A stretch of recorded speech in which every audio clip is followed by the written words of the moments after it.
Hello, jak się muszę dostać, man Angliodun kalgen Luke, man Yuginda Uygurja Ugnawatman Chunki, man Hazi Xinjiangda, Togra Xinjianga Kalashinglani, Kashi Alaman. Welcome to Xinjiang. And with 300 million people visiting Xinjiang every single year, yes, you heard that right, it is crazy number, 300 million tourists coming to Xinjiang.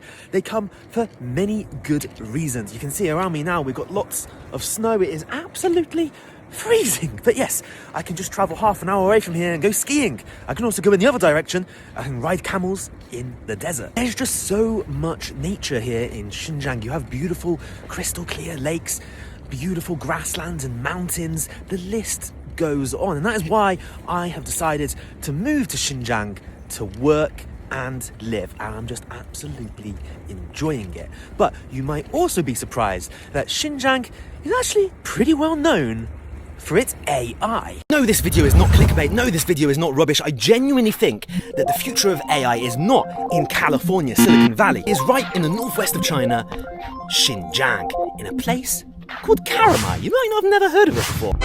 You see, lots of black oil. This is an oil farm. They have a bunch of it. They have a bunch of oil, but not just that, they have a lot of energy, which is what you need for AI. As AI gets better and better, becomes more competitive and competitive, well, firstly, you need more data. So after that, what you need is energy. You need computers and you need farms of them. You need a lot of land. In fact, I found that many of China's top companies, AI companies, you know, we've got Baidu, we've got Tensor, DeepSeek, all of these, they've all got bases here in Karamai. They've all moved here because of the abundance of energy. Now, you could actually argue the place that I'm standing right now is the birthplace of the AI boom in China. Without it, none of this, none of these buildings, none of these restaurants, these people here, me, this wouldn't be here right now. This wouldn't all exist because right in front of me, this is very important. You see, the first oil well in Karamai. Not only is it the first oil well in Karamai, it's the first one in China. It was actually in 1955. I think it says on here actually. Yeah, they found it in 1955. A bunch of oil. It's a very interesting time. It's 4 weeks after this place, Xinjiang, became an autonomous region of China. Talk about luck, man. You know, they struck gold, they struck oil. And so, as you can see, so much development has come into it.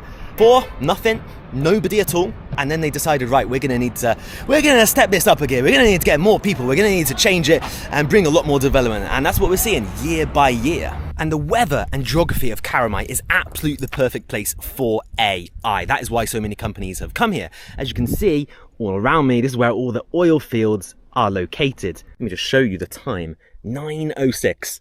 Look at that. Look at that. Look at that. Look at that. It doesn't add up, right? 9 o'clock, 9 p.m. And it is still, it seems like it could be, what, 3, 4 p.m., right? That is because daylight hours in Xinjiang are really long. It's much longer than you would get in the US. So if you take the data centers in Virginia, it is 650 hours less daylight hours than you would get here in Karamai. And also, the altitude is higher. Okay, so you're getting more photons, it's more stronger, more radiation. So you're getting stronger, better, longer, free energy, basically. I didn't bring my microphone, so I don't know if there's going to be like a wind noise here, if you're going to hear that, which is really annoying. But this place is actually called the Ghost City, all right? And that is because you have 300 days a year of gale winds, really strong winds in this desert, okay? So what that's going to do is free wind coming over for the GPUs because they're going to get really hot. You're using so much energy, you're going to need to cool that down. In the nighttime, this place will be very cold. So now it's very hot, but in the winter, in the nighttime, extremely cold. In the winter, it goes to as low as minus 20 degrees. You're going to have ice everywhere. It's going to be freezing. And so that, again, that is free energy, okay, to cool things down. Instead of the US, when you're battling 30 degrees throughout the year on average, well, you're going to have to pay for these cooling systems, and it costs a lot of money. I did a very interesting calculation, right? So if you were to take ChatGPT 4, right, the training cost for that, right, I think it was at 50 gigawatts an hour. And if you were to then train that instead of the US, if you were to train that in Karamai, which would be at 0.36 kilowatts an hour, instead of California's 19 cents, you would be saving I think it's $7.5 million. Absolutely incredible.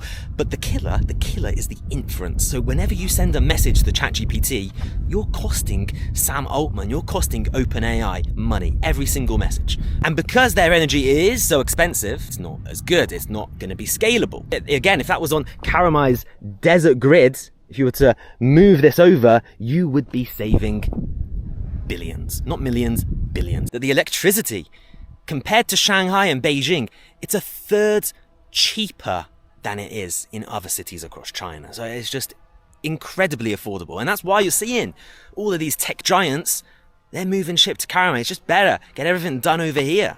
But then when you have, the US, the UK, basically almost every country in the Western world, they need the energy from places like Russia, okay? And then because they become enemies, they need to find other sources. It becomes incredibly expensive, right? We're seeing energy costs are through the roof in the West. In the UK, it's just ridiculous. They need to find somewhere else. They don't have their own. Whereas in China, well, they've got their own. They have it all for themselves. And look at this, guys. I have found it. This is where all of the machinery is. Jeez, you can see all of this land being dug up. Yeah, getting all the oil from it. Wow. Interesting thing as well, right? This is all government owned. This land is government owned. Whereas in the US, a lot of the oil fields, data centers are really private land. And so if you're OpenAI and you want to use data centers, you're going to have to pay a lot of money for this energy, for this oil, okay, all of that. Right? It's very expensive. Here though, because it's government owned, the government, they kind of want AI companies to rise. They see that as the future. And I agree, my area is AI. So I think it's an amazing idea. And because a lot of companies also are state owned, that helps, okay? So if you use this oil, if you use this energy, and you make it into green energy, however that is, then basically the government, they won't charge you any tax, yeah? So no charges, no tax, no fees, whereas in the US, huge fees. That's why we're seeing so many AI startups, because it is risky at first, okay? Because it is competitive, but the government really trying to help make it profitable. It's just, you can imagine how much land there is going on and on and on. There's hills over there, and there must be even more. Look at this is all the GPUs. Wow, it is so noisy as well, so many rows of them. And because the GPUs need to be cooled down, right? So they're using a lot of that renewable air, and this place is really cold right now. So this is the back of the GPUs, right? It is so cold in here. It's like a fridge freezer. Wow. 你们有几个 GPU 你知道吗？多少？大概多少？数量大概在有1000多台。一个是多少钱？现目前一台的费用大概在20多万。20多万。哇 These are like some tanks where they fully immerse the GPUs inside. Okay, so of course this is not water, this will be oil. This is running. So this would be used to cool everything down. Okay, I'm wondering. I think it'd be okay to touch it, right? Oh yeah. Oh, it's quite cool. This would be used in addition to the cooling fans, because it gets so hot. You've got to think, right? You're using it 24/7, right? Days, weeks, months on end. You need to cool them down, all of that energy, and so this is what you'd be using. Put them in some oil tanks. This oil would all be taken from Karamai. This is local oil. Now, once you have all of those GPUs, once you have all of that energy, you put that all together, and that will give you the amount of AI computing capacity. And Karamai has one of the best in the world, really. And you measure all of this by flops. Flops basically tells you how many mathematical operations can you do per second when you're running this AI code.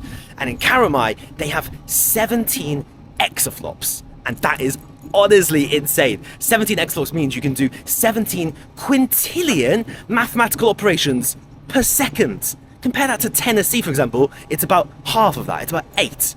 So they can do it much more cheaper and much more efficiently. Because of all this development, because of all the energy, the salaries here are really high. This is actually the second richest place per capita in China. You have all of this energy, which the government own, then they're kind of subsidizing a lot of these companies, tax breaks, they're giving them higher salaries. So it's actually higher than you'd find in Shanghai and Beijing. So not only that, right, but the cost of living. I live in Xinjiang, so I know the cost of living, so good.